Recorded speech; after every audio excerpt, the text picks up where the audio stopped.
தொடர்ந்து நடிகை சமந்தா அவங்க உடல்நிலை பின்னடைவு ஏற்பட்டுள்ளதாக மருத்துவமனை அறிக்கை வெளியிட்டிருக்காங்க. வாங்க என்ன தகவல்னு இந்த வீடியோவில் முழுமையாக பார்த்து தெரிஞ்சுக்கலாம். அதுக்கு முன்னாடி நம்ம சேனலை சப்ஸ்கிரைப் பண்ணாதவங்கெல்லாம் சப்ஸ்கிரைப் பண்ணிக்கோங்க. பெல் பட்டன் சிம்பல் அமைக்கி நம்ம சேனலோட நோட்டிஃபிகேஷனை எனபிள் பண்ணிக்கோங்க. நாங்கள் போடுற வீடியோ உங்களுக்கு உடனுக்குடனே வந்து சேரும்.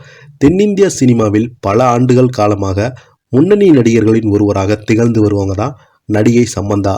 இவங்க தமிழ் மற்றும் தெலுங்கில் அதிகம் கவனம் செலுத்தி வராங்க.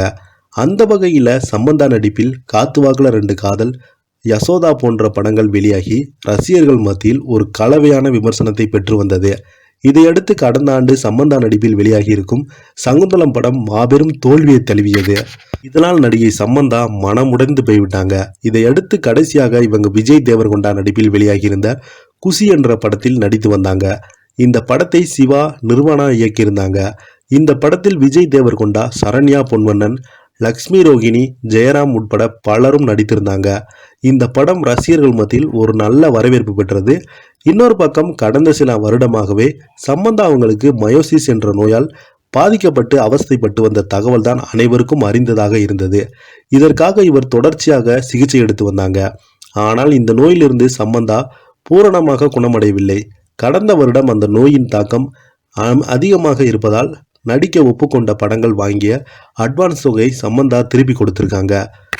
அது மட்டும் இல்லாமல் இவங்கள் உடல்நிலை சரியில்லாத நேரத்தில் இவங்க 1 வருடத்திற்கு மேலாக சினிமாவை விட்டு விலகுவதாக சம்பந்தா அவங்க முடிவெடுத்திருப்பதாக தகவல் இணையதளத்தில் அதிகமாக வைரலாகி வந்துச்சு.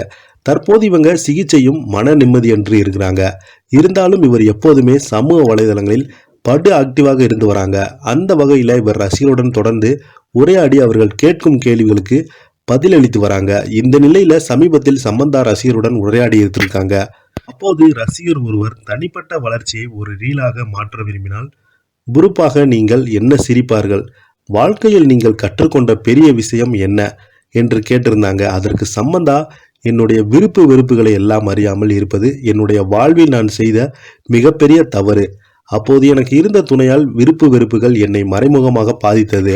ரொம்ப கஷ்டமான நேரத்தில் நாம் கற்றுக்கொள்ள வேண்டிய முக்கியமான பாடம் ஒன்று இருக்கிறது என்பதை உணர்ந்த தருணத்தில் நான் தனிப்பட்ட வளர்ச்சியை பெற்றேன் என்று நம்புகிறேன் என்று கூறியிருந்தாங்க. இவர் மறைமுகமாக தன்னுடைய முன்னாள் கணவர் நாகசைத்தன்யாவை கூறியிருக்கிறாங்க. சம்பந்தா அவர்கள் தெலுங்கு நடிகர் நாகசைத்தன்யாவை காதலித்து 2017ஆம் ஆண்டு திருமணமும் செய்து கொண்டாங்க.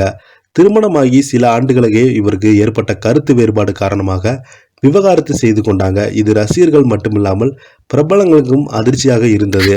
இந்த நிலையில நோயின் தாக்கம் அதிகமாக சம்பந்தா அவங்களுக்கு பாதிக்கப்பட்டிருப்பதாக மருத்துவமனையில் கடந்த சில நாட்களாகவே சிகிச்சை பெற்று வராங்க. தொடர்ந்து பார்த்தீங்கன்னா இவங்களுக்கு உடல்நிலை ரொம்பவே பின்னடைவாக ஏற்பட்டுள்ளது. இதனால இவங்க மருத்துவமனையில் இருக்கும்போதே மூச்சு திணறல் ஏற்பட்டுள்ளதாக அந்த மருத்துவ அறிக்கை வெளியிட்டிருக்காங்க. இந்த வீடியோ உங்களுக்கு பிடிச்சிருந்தா லைக் பண்ணுங்க, ஷேர் பண்ணுங்க, கமெண்ட் பண்ணுங்க. நன்றி, வணக்கம்.